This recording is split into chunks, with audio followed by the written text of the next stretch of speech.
Hi, and welcome to Nini's Sewing Room.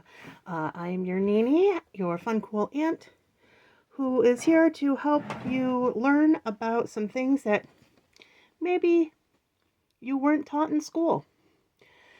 We're at my sewing machine right now. I'm both a quilter and a seamstress. And so today we are going to talk about seam allowance.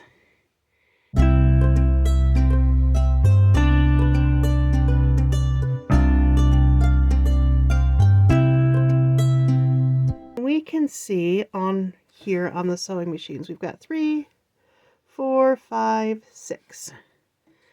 And over here on the side, this other side, we've got 3, 4, and 5. Those are telling us how many eighths of an inch we are away from our center hole.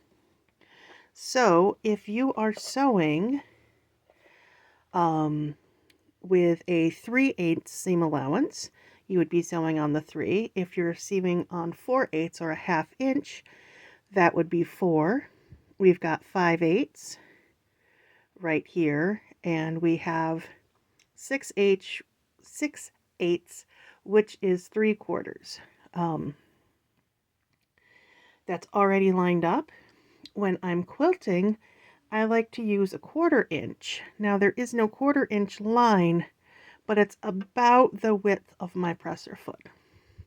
When I'm sewing clothes, I like to use 5/8 because I have this line here that lines up so I can get a nice good line.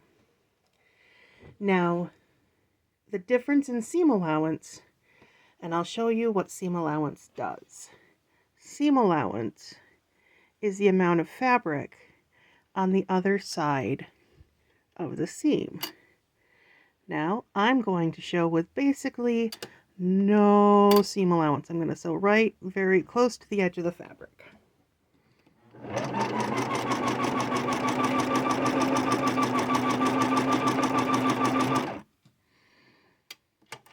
Okay.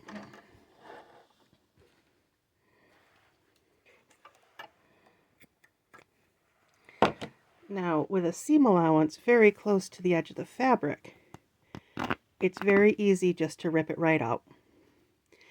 And so seam allowance helps strengthen the seam by having extra fabric on the other side. Now, quilters will use a 1/4 inch seam allowance. That's what quilting patterns are designed for.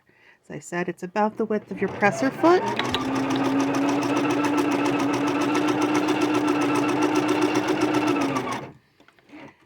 And yes, there's not a lot. It's still a little hard to pull, but why a 1/4 inch seam works for quilting is because we will, in the quilting process, be going over the seam multiple times, and there's not going to be a lot of strain put on it. So a 1/4 inch is probably the smallest you want a seam to go. You could do a scant 1/4 inch, which is a touch smaller than a 1/4 inch, but not by much. If the seam doesn't have a lot of pull on it, you can get away with a 1/4 inch, like in quilting. If you're making clothes, you're going to want something a little bit more robust. A lot of modern patterns are designed with the 5/8 inch, which is why I think we've got this nice.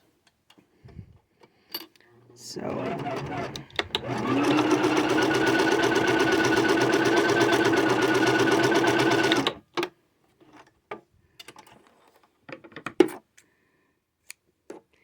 that's a 5/8 as opposed to a 1/4 inch here on the right. So you can see there's lots of extra fabric over here, which gives us room to finish our seams. It gives room for more strain to happen. It's going to be a lot harder to just pull the seam out because we have a lot of fabric on the other side. So that's what we know about seam allowance. If you're quilting, 1/4 inch. If you're sewing, at least a 1/2 inch or 4/8. I prefer 5/8, but that's because I've got my easy line. So now you know, and that's what we know about seam allowance. So thanks for stopping by, and we'll have some more sewing basics later. And as always, I love you. I believe in you. You can do it. Bye-bye.